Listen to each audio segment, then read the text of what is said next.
The phone call came at dawn, shattering the peace of the lake like a stone through glass.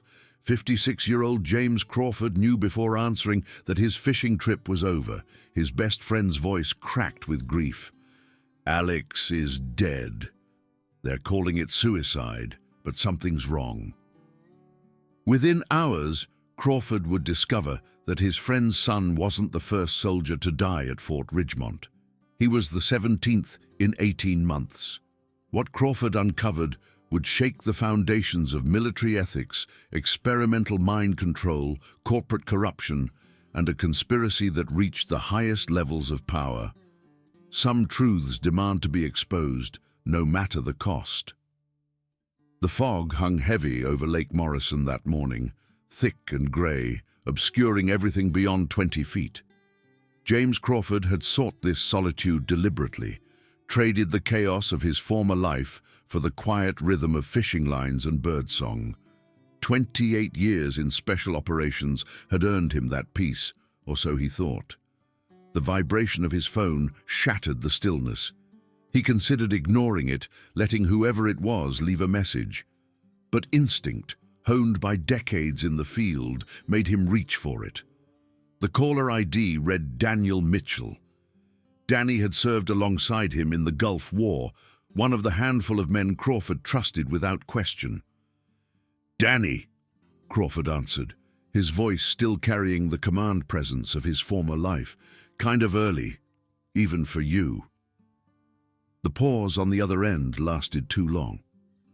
"It's Alex," Mitchell finally said, his voice hollow and broken. "He's gone, James. My boy is gone." Crawford's fishing rod went still in his hands. Alex Mitchell, 24 years old, had followed his father into the army straight out of high school. "What happened?" "Suicide. That's what they're telling us." Mitchell's voice cracked. "Found him in his barracks at Fort Ridgemont yesterday morning.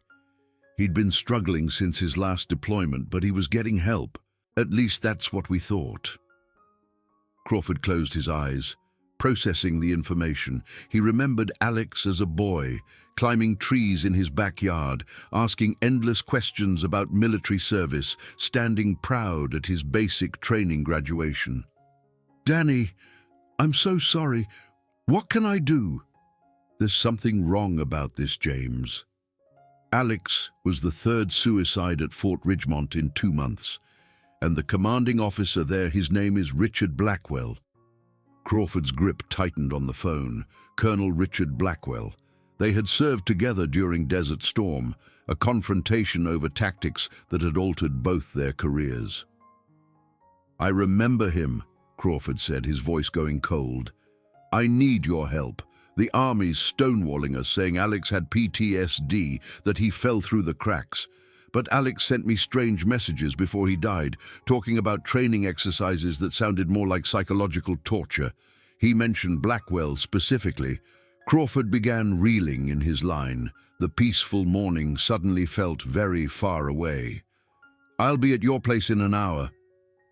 The Mitchell family home sat on a quiet street in suburban Minnesota, a modest 2-story with an American flag by the front door. Danny's wife, Elizabeth, answered Crawford's knock, her eyes red but dry. She hugged him tightly without speaking. Inside, photographs covered the walls. Alex as a toddler, playing Little League, in his high school football uniform, in his army dress blues, a life compressed into frames. Danny sat at the kitchen table, looking like he'd aged 10 years since Crawford had last seen him. Before him lay letters and printed emails.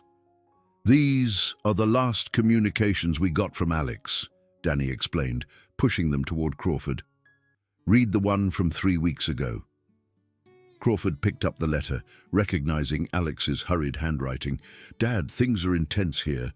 Colonel B has us on some new training protocol he calls mental fortification. Guys are cracking under it. 2 from my unit already transferred out. We're not allowed to talk about it, but it feels wrong, like they're trying to reprogram us rather than train us. Remember those stories you told about the experimental programs back in the 70s? I think this might be something similar." Don't worry about me, I can handle it. But keep this letter just in case. Love you both, Alex. Crawford read the letter twice before looking up. Experimental programs from the 70s. You told him about Project Spartan. Danny nodded grimly. Years ago, never thought it would matter. That Black Ops psychological conditioning program the Army tried, supposed to create soldiers who could function without moral hesitation. I know about Spartan, Crawford said quietly. Blackwell and I were both part of the last phase in '87 before they shut it down. He believed in it completely, thought it could revolutionize warfare. And you? I helped end it. The methods were effective but inhumane, broke more men than it strengthened. Danny leaned forward. Alex's body is being released to us tomorrow. The official investigation is already closed. I need to know what really happened to my son, James. Crawford stood, walking to the window. Outside, suburban life continued undisturbed. People walking dogs, children on bicycles. The America he'd spent his life defending. I need to talk to someone first, Crawford said. A doctor who worked at Fort Ridgemont until recently. If Blackwell is reviving aspects of Spartan, there will be medical records. Dr. Samuel Park lived in a modest apartment complex, having retired from the Army Medical Corps 6 months earlier. He answered his door cautiously, eyes widening in recognition. Colonel Crawford. This is unexpected. Just James now, Doc. Been retired 5 years. Park ushered him inside. The apartment was sparsely furnished but meticulously organized, bookshelves lined with medical texts and military histories. What brings you here? Park asked, though his expression suggested he already knew. Crawford sat down, studying the doctor. Alex Mitchell, 24-year-old specialist who supposedly committed suicide at Fort Ridgemont 3 days ago. Park's face fell. He turned away, busying himself with a tea kettle. I'm familiar with the case. Tragic, but I'm no longer with the Army. I'm not asking for his medical records. I'm asking what's happening at Fort Ridgemont under Blackwell's command. Alex was Danny Mitchell's son, my friend. He mentioned psychological training protocols that sound like Project Spartan. The kettle whistled, but Park made no move to remove it. When he finally turned, his expression had hardened. 3 months before I retired, I filed a report about the suicide rate at Fort Ridgemont. It was 340% higher than any other base of comparable size. I noted correlations with certain training units, particularly those under Blackwell's direct oversight. My report disappeared. A week later, I was offered early retirement with full benefits. He finally removed the kettle, pouring water into 2 cups. I kept copies. Documentation on 17 suicides over 18 months. Most were young men selected for what Blackwell calls his Project Ares. On paper, it's specialized training for high-stress combat roles. In reality, it's Spartan, Crawford finished. Psychological conditioning designed to remove empathy and moral hesitation. Park nodded. With modern refinements. They're using pharmaceutical augmentation now, experimental compounds to enhance aggression while suppressing emotional response. I tried to investigate which medications, but my access was restricted. I need to see your documentation. Park studied him for a long moment before walking to his bookshelf. He removed a false panel, revealing a small safe. From it, he extracted a flash drive. This contains everything I gathered.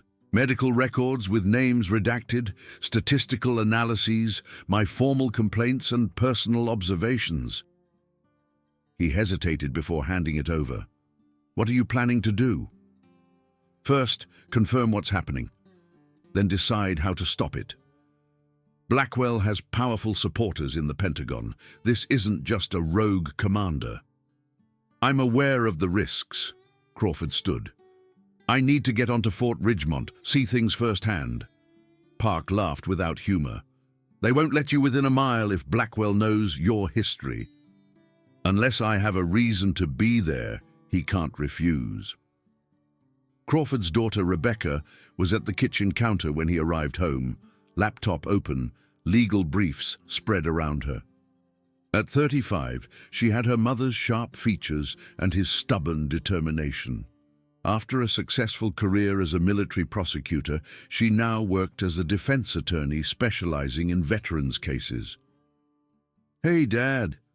Thought you'd be fishing all day. Change of plans." Alex Mitchell died. Rebecca's expression fell. "Oh, no. What happened?" "Officially suicide. Actually, I'm not sure yet." He set his keys down. "I need to get on to Fort Ridgemont. The commanding officer there is Richard Blackwell." Her eyebrows rose. "The same Blackwell from your Gulf War story." "The same. I need you to make some calls." Crawford unlocked a drawer in his office, removing a worn folder. Inside were documents dated from the late 1980s, labeled Project Spartan. "What's that?" Rebecca asked. History repeating itself. He explained the program, the psychological conditioning, the 17 suicides. Rebecca scanned the papers, her legal mind quickly grasping the implications. This is disturbing.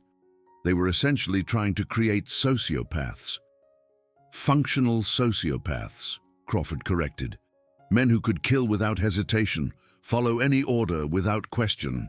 He handed her Park's flash drive. "Start with this, then we'll discuss how to proceed." Rebecca took the drive. "This is personal for you. Not just about Alex." In 1991, during Desert Storm, Blackwell ordered his unit to abandon a village in the path of an Iraqi counterattack. The villagers had provided us intelligence. Leaving them meant certain death. And you disobeyed orders. I took half our squad back. We evacuated 36 civilians, lost 3 men in the process. His voice remained steady, but his eyes darkened. Blackwell wanted me court-martialed. Said I'd compromised the mission by prioritizing civilian lives over military objectives. But you weren't court-martialed. The civilians we saved included family members of a Kuwaiti official. Created too much positive press. The army gave me a medal publicly and a reprimand privately. Blackwell never forgave me. Rebecca closed the folder. "So this isn't just about Alex." "No, it's about all of them. The soldiers who died at Fort Ridgemont, the ones still there. And yes, it's about finishing something that started 30 years ago. I'll help, but we do this by the book as much as possible." "Agreed. First step is getting me onto that base as a consultant." 3 days later, Crawford stood at the gates of Fort Ridgemont, military ID in hand. His consultant credentials had been arranged through Rebecca's Pentagon contacts, and an old favor from General Robert Hayes, the base commander. The briefing room contained a long table where 3 officers waited. General Hayes sat at the head, silver-haired and straight-backed, and to his left, looking exactly as Crawford remembered him, but with more gray at his temples, sat Colonel Richard Blackwell. Blackwell's expression remained neutral, but his eyes hardened. "James, it's been, 15 years? 14? Pentagon Strategy Conference? Some things never change." Blackwell's tone was conversational, but the underlying hostility was unmistakable. General Hayes gestured for Crawford to sit. "Colonel Crawford is here to evaluate our advanced training protocols. Colonel Blackwell, I expect your full cooperation." "Of course, General. In fact, I'd like to personally escort Colonel Crawford to observe the Project Ares training this afternoon." Crawford recognized the euphemisms from the original Spartan documentation. Sounds fascinating. As they left the briefing room, Blackwell fell into step beside Crawford. "This is quite the coincidence, James. You showing up just as we're perfecting what you tried to destroy." "No coincidence. Alex Mitchell was Danny's son." Blackwell's pace faltered slightly. "Ah, the Mitchell suicide. Unfortunate but not unexpected. Not everyone is suited for advanced training." Crawford stopped walking. 17 suicides in 18 months seems more like systematic failure. A flash of surprise crossed Blackwell's face before his expression hardened. You've done your homework, but you're missing context. We're developing soldiers for a new kind of warfare. I've seen your kind of warfare, Richard. It's not new, just ruthless. Over the following days, Crawford observed training sessions that confirmed his worst fears. Soldiers being conditioned to ignore civilian casualties, pharmaceutical injections administered daily, behavioral adjustment sessions that left men hollow and compliant. He made contact with Captain Lucas Hayes, the general's nephew who had lost 4 men from his company to Project Ares, and with specialist David Rodriguez, a young soldier who had witnessed Alex Mitchell's deterioration. Rodriguez provided Crawford with recordings of the behavioral adjustment sessions hidden in a flash drive. Ryan started changing after the first round of enhancements, Rodriguez explained during a clandestine meeting, became withdrawn, then aggressive. The night before he died, he told me he couldn't sleep anymore, said when he closed his eyes, he saw things that weren't there. But Crawford's investigation was cut short when he was detained after meeting with Rodriguez. The young specialist was captured attempting to flee the base. General Hayes gave Crawford 12 hours to leave Fort Ridgemont, but Crawford couldn't abandon Rodriguez or the truth. That night, using information from Captain Hayes and Rodriguez's keycard, he infiltrated Building 237, the facility where the behavioral adjustment sessions took place. He found Rodriguez strapped to an inclined medical chair, electrodes attached to his scalp, an IV line running from his arm containing a pale blue liquid. Blackwell stood nearby, explaining to technicians about the Ares protocol and how it would remove Rodriguez's weakness. Crawford intervened, confronting Blackwell as security forces arrived. The standoff ended only when General Hayes appeared, having reviewed the evidence Crawford had provided. Hayes ordered Rodriguez released and Blackwell confined to quarters, but the battle was far from over. Titan Security Solutions, the private military contractor funding Project Ares, sent armed teams to Fort Ridgemont attempting to seize all evidence and research materials. General Hayes refused, leading to a tense confrontation at Building 237. Rebecca, meanwhile, had distributed evidence packages to journalists, congressional staffers, and Senator William Gardner, who called emergency hearings of the Armed Services Committee. The congressional hearings lasted 3 days. Rodriguez testified about the experimental drugs and psychological conditioning. Dr. Park presented his medical documentation. Crawford explained the connection to Project Spartan and the planned domestic deployment of conditioned soldiers. Blackwell appeared defiant but increasingly isolated as evidence mounted. Titan Security Solutions distanced themselves, sacrificing Blackwell to protect corporate interests. Project Ares was officially disbanded. The soldiers who had completed conditioning received specialized care. General Hayes retired, but not before implementing oversight reforms and establishing the Mitchell Commission, a permanent review board for military research ethics. 1 year later, Crawford sat in his boat on Lake Morrison, his grandchildren playing on the dock. Danny Mitchell joined him on the porch, some of the heaviness lifted from his shoulders by the knowledge that Alex's death had not been in vain. Crawford's phone vibrated. Colonel Eleanor Martin from the Inspector General's office. "Just checking in. Thought you should know the Deputy Secretary resigned today. More Titan connections came to light." "Small victories," Crawford said. "Not so small. By the way, Rodriguez completed his degree. He's joining my staff next month." As his grandchildren's laughter echoed across the lake, Crawford felt a sense of peace. The system wasn't perfect, but when good people stood firm, truth could prevail. Some lines were worth defending, no matter the cost. That was the soldier's creed he had lived by, not blind obedience, but commitment to principles that transcended orders. His granddaughter tugged at his sleeve.